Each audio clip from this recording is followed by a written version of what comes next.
What's up, guys? I'm Zach Joachim. This is On the Horn.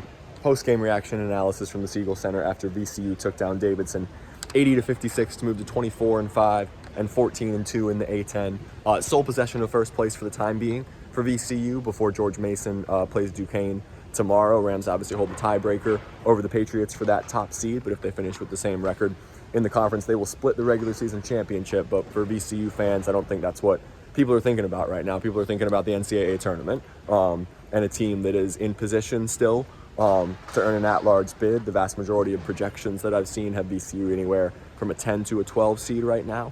If they can win these final two games next week at Duquesne, which is a bit of a tough test, right? A Duquesne team that beat VCU late last year in the regular season here at the Siegel Center on what was a very difficult night for VCU that I remember well. And then in the A10 final, that's obviously not an easy trip for the Rams on Tuesday. And then they get Dayton here on Friday, of next week, which is going to be an outstanding atmosphere. Dayton games are always big time, but if this team a week from today has a chance to kind of seal its NCAA resume and its bid for an at-large, then this place is going to be rocking a week from today. It was loud tonight, but VCU, this game never had a whole lot of jeopardy in it, right? So there was not a whole lot of tension in here tonight. I would say it was celebratory the whole time.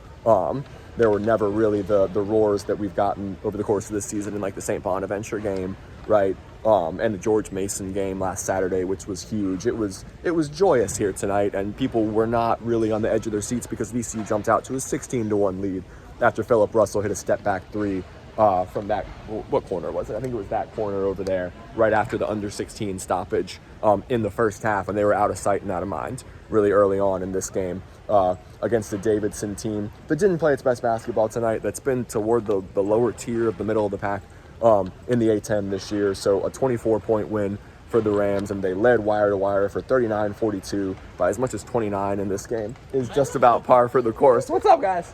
What's up, Ben and Marcus? Hey, anything you want to add about this here performance tonight? What did you guys talk about in your video? Bamgboye with a career high 17 points. How about that? You guys like really flipping the script. I mean, it's all blocks and no points for him usually, and now it's all points and a couple blocks. Yeah, he's looked a lot more comfortable on the offensive end these last couple games, right? How about Jack's first half? Have you touched on that yet? I have not yet. No, I have not gotten to Jack Clark. I was just talking through the result and kind of what it means for the complexion of the season, so I haven't gotten to the individuals yet, but those are the two that stood out tonight. Jack 4 for 4 from 3 to start the game. How about that? Yeah. And his confidence really building lately. did you guys like the JC? JC. In the press conference? That was awesome. That was fun. Yeah. All right. Thank y'all for joining. I'll catch you later. Later, guys. As Ben and Marcus, who are awesome from WVCW, just alluded to, Luke Bamgboye with a career high 17 tonight. He's really the story, and Jack Clark, who had 18 points and continues to just light it up from outside. I want to address a somewhat snarky tweet that I had that I think one person on Twitter got mad about. Jack was obviously struggling from outside early in the year, right? And it's completely fair to criticize that. But what I don't think is fair is to say that he just shouldn't shoot the ball anymore. I think that's stupid. Because Jack Clark clearly can knock it down. I think for anyone who knows basketball over that stretch, you could see a guy who has good shooting form and has the ability to knock it down. And that's what Ryan Odom and Jack Clark and his teammates said throughout the season. They're like, look, we see Jack shoot it in practice. And so I'm not saying that people shouldn't be criticizing Jack. I'm saying that I think it was pretty dumb for people to just say, stop taking threes, because that's not what's going to help this team win. His shot selection has been a lot better over this stretch. I think Jack's at about 55% over the last 12 games now, because he was 4 of 4 from downtown tonight. Another great game from outside for him. He hit 2 threes about midway through that first half after Davidson cut this to, 24-15, I think. And they kind of, for a moment, looked like they were going to get back into the game. And then Clark back-to-back threes. The first one a catch and shoot over in that right corner there, I think. And then the next one, he dribbled down the floor and just stepped right into it and was clearly feeling it. And then all 4 of those threes were in the first half, and the last one was over in the, can you guys see right? Okay, over in this corner, in between the wing and the corner, and he had a hand in his face, and Jack put it up. It was a shot that I think was indicative of a guy who was really feeling it, and it went in. And he's been lights out from outside, which for the spacing, for the floor spacing for this team is essential, right? There was a moment in that first half when Ryan Odom went to a smaller lineup for a little bit, when Davidson went to its small lineup, and Odom kind of matched it with Reed Bailey off the floor. We'll get to him in a second, by the way. And it was Jack Clark playing at the 5 with 4 guards around him. Usually he's the 4 for this team, but he operates a ton on the perimeter. And when he is stretching the floor by pulling opposing bigs out toward the perimeter and making them come out and contest those shots, it opens up so much in the dribble drive game for Max Scholger, for Philip Russell, for Joe Bamgboye, and for Zeb Jackson, and allows this Ryan Odom offense to really flow when VCU's getting the ball around the perimeter and knocking down shots, which they've done a lot lately. The ball movement, there have been so many exemplary possessions for this team in the last few games, really going back to the Richmond blowout. I would say is when this team kind of started to realize its ceiling and peak and play its best basketball. You won that game by 41, and then you won the LaSalle game by 30, and they've looked really confident ever since then. And it seems to me, I think I've said Odom ball in a few stories, because this team, more than last year's team did at any point really, has realized the brand of offensive basketball that Ryan Odom wants to play. And when that ball is popping around the perimeter and they're being unselfish, it looks really pretty. And Jack Clark being able to hit from outside. Point being, I think he's always been a capable shooter. His teammates, his coaches have hyped him up throughout the season and told him to keep shooting. And that's imperative, I think. And it would be nice for that to be the case from a fan base too, I think, because when you've got a guy who's clearly a capable shooter and it's not going in, he doesn't need a whole bunch of people screaming on the outside to stop taking shots. He needs people telling him to be confident, right? And that clearly helped from his teammates and his coaches telling Jack to keep shooting the ball. And he had a conversation with Ryan Odom that Jack has talked about a few times, telling him to focus on the little things, focus on the rebounding, focus on the defense, and the shooting will come around, and it absolutely has, and that's been a huge part of this VCU team playing so well over the last few weeks, right? Luke Bamgboye. Let's get to Luke Bamgboye too, because he, in these last couple of games, you've really seen the development of his offensive game. Been an elite rim protector all season, right? But Luke Bamgboye, career high 17 points tonight, 7 of 8 from the field. In that Richmond game, he had a little turnaround lefty hook, and tonight he had a couple dunks, which is great. But what I think is really enthusing to see from him are the push shots on the baseline, right? Little turnaround hooks, the ability to catch the ball and stay poised and composed in traffic in the lane. He is starting to really not look like a freshman in the post. And this is a VCU team that, a big part of the narrative surrounding them has been guard depth all year and how much they lean on that. And the question mark was, or is this team short in the front court? They're not short in the front court right now, because Luke Bamgboye has provided a scoring presence down there. And that's kind of been, if there's a missing ingredient to this team this year, it's been having a big man down low who can hit a little turnaround hook and who can post up and who can play with his back to the basket. And Luke is turning into that, it looks like right now. Christian Furman also playing good ball right now. I think he deserves a shout. 4 points, 1 of 2 from the field, 3 rebounds. But he also played well tonight. And Firm and Luke, Ryan Odom talked about them in the post-game presser, were huge in allowing VCU to finish with a 40-24 edge in the paint, 43-25 edge on the glass, 15-8 offensive rebounding edge, 16-6 second chance points edge, right? So they beat Davidson up inside. I think that just athletically, in terms of the front court and VCU's guards crashing the glass, getting involved in the rebounding battle and being able to drive and penetrate, VCU just looked so much more athletic than Davidson down low tonight, and the Wildcats could not handle the Rams inside, because VCU finished 9 of 23 from outside. I mean, that's 39.1%. That's good for three-point shooting. It's not quite what this team is capable of from outside. They won this game inside, in the paint, and by beating Davidson up down low. Max Scholger had 11 rebounds. Philip Russell, 8 points, 4 assists, set his teammates up really well at points tonight. He ended up with a team-high 29 over plus-minus, Philip Russell did, even though he only scored 8 points. So I think that's indicative of him kind of doing the little things and being a distributor tonight for this team.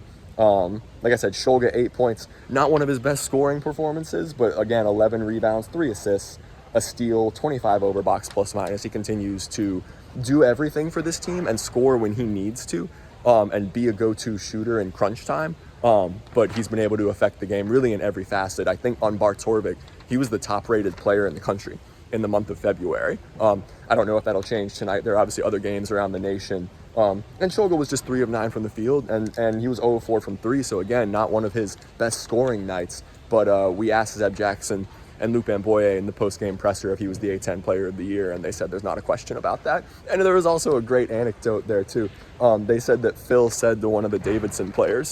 Russell said to one of the Davidson players during the game, hey, y'all are gonna guard the A10 player of the year here. Y'all better give him a lot of attention, or something to that effect. So we know Phil loves his trash talk. I thought that was great.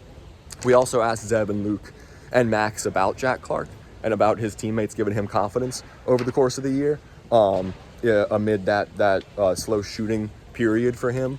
And then Luke said that whenever Jack walks into the room, they all say JC. And so I think that his teammates giving him confidence and rooting him on over the course of the year, and this team developing chemistry for a guy that's only been here for a short time, right? This team has a few guys who transferred in, obviously Philip Russell as well. And in this day and age of college basketball, a lot of the time you don't have a chance to build that same chemistry that you did in the past when you had teams full of guys who'd been together for 4 years. And I think that for a team with a lot of pieces that have come in and only played together for a year or a couple of years, this team has phenomenal chemistry, and it's shown in their ability to kind of, give Jack confidence and help fuel his turnaround this season. What was the other thing I wanted to say? Oh, we asked Luke Bamgboye about the Luke chants.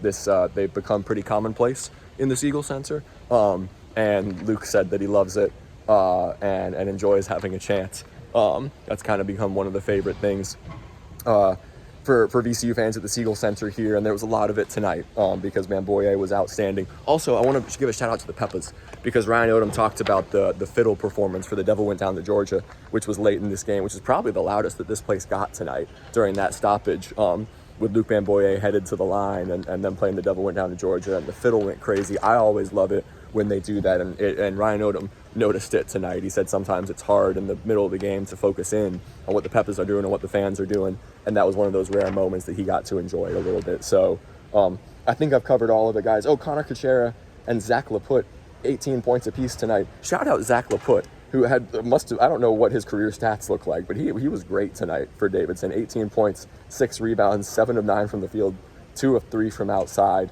or 2 of 2 from three-point range, 2 of 3 at the free throw line. He was really impressive, and when Davidson had good moments and was able to fight back a little bit in this game, it was a 37-37 game in the second half. So this was kind of choppy and back and forth, and Davidson went blow for blow with the Rams for a little bit there in the second half, but VCU was up 43-19 at halftime. After a sequence that I should touch on, where Zeb Jackson had a steal down here by the sideline with about 5 seconds to go in that first half, dribbled up the court, stepped into a deep three on the right wing and sank it, and that gave VCU a 43-19 lead, its largest to that point. And when you're up by that kind of margin, obviously I think VCU kind of took its foot off the gas a little bit in that second half, and Davidson fought back. And I think got it down to 15 there in the latter stages of the second half before VCU was able to lengthen out the lead again and end up winning by 24, which even against a kind of mediocre Davidson team will be good for the metrics to get a 24-point win. So VCU will continue to climb in the net and establish its position right inside the top 30 for the net and Ken Pom, which I think is in range to get in that large bid to the NCAA tournament. I think there's only ever been one team in the top 30 kept out of the NCAA tournament. So Rams certainly in a position to get in that large bid if they can't win the A10 tournament in DC, although going into it right now, they've got to be the favorites by a pretty significant margin. Rams also, we should touch on limiting Reed Bailey. This is 13 and a half minutes now, and I got to cut it off, but the A10's leading scorer at 19 and a half points per game, 6 points tonight for Bailey, 1 of 12 from the field, 4 of 6 at the free throw line, which is great because he hits the free throw line a ton. So Rams kept him off the line, made him uncomfortable in the post. Furman and Bamgboye's post defense was outstanding, and they threw double teams at Bailey anytime. It looked like he was going to establish position down there, so he didn't get anything going tonight. If there was any kind of conversation left surrounding A10 Player of the Year, I think it was sealed up tonight. It's going to be Max Shulga. And VCU is sitting pretty atop this conference right now with the A10 tournament nearing and 2 games to go in the regular season at Duquesne on Tuesday and then home against Dayton on Friday. So I'm Zach Joachim. This is On the Horn. VCU 80, Davidson 56. Rams led for 39-42 by as much as 29. Wildcats never tied or led in this game, and a really comprehensive and impressive victory for the Rams. So thank you guys so much for following along the coverage. I got the immediate game story online now, and we'll follow up with the takeaway story in the morning. And we'll see you Tuesday against Duquesne.